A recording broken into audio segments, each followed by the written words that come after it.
কোথাও খসে পড়ছে পলেস্তারা, কোথাও আবার বেরিয়ে গেছে বড় বড় রড।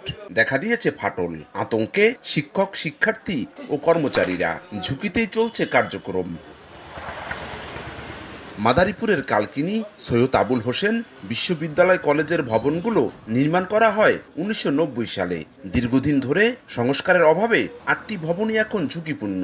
জীবনের ঝুঁকি নিয়ে কার্যক্রম চালাচ্ছেন শিক্ষক, শিক্ষার্থী ও কর্মচারীরা। এরই মধ্যে একাডেমিক ভবনের 3য় তলার ছাত্রদের আবাসিক হোস্টেল পরিত্যক্ত ঘোষণা করা হয়েছে। বিল্ডিংটা ধসে পড়ার অবস্থা, মানে অনেক ভাঙচুর হয়ে গেছে। এজন্য আমরা সবাই এখন বাহিরে থাকি। নিচতলাটা ব্যতীত উপরের 2 তলাই একদম খসে পড়ছে। এমনকি আমরা ক্লাস যখন করি কারো মাথার উপরে প্লাস্টার খসে পড়ছে। ভবন জরাজীর্ণতার কারণে পাঠদানে ব্যাহত হচ্ছে এবং এখানে আমাদের হোস্টেল না থাকার কারণে শিক্ষার্থীর সংখ্যা কমে গেছে। সবসময় একটা ভয়ে থাকি যে কোনোভাবে যে কোনো সময় অ্যাক্সিডেন্ট হতে পারে। শ্রেণীকক্ষে পাঠদানের সময় প্রায় খসে পড়ছে পলেস্তারা। ভূমিকম্প হলে ভবনগুলো ধসের শঙ্কা।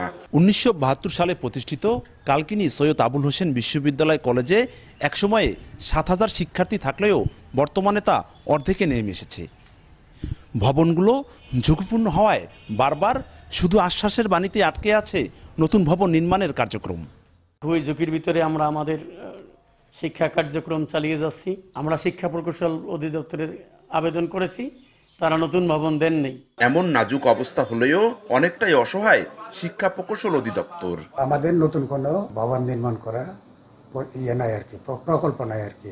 ইমার্জেন্সি তাদের একাডেমিক ভবনগুলা হয়তো প্লাস্টার ঝরে পড়া ওয়ালগুলা, এগুলো মেরামত, জানলা দরজা মেরামত বা স্যানিটারি লাইনের যদি অসল থাকে এটা সচল করা, এগুলাই আর কি। কিন্তু মূল স্ট্রাকচারের উপরে তো আমরা হাত দিতে পারবো না।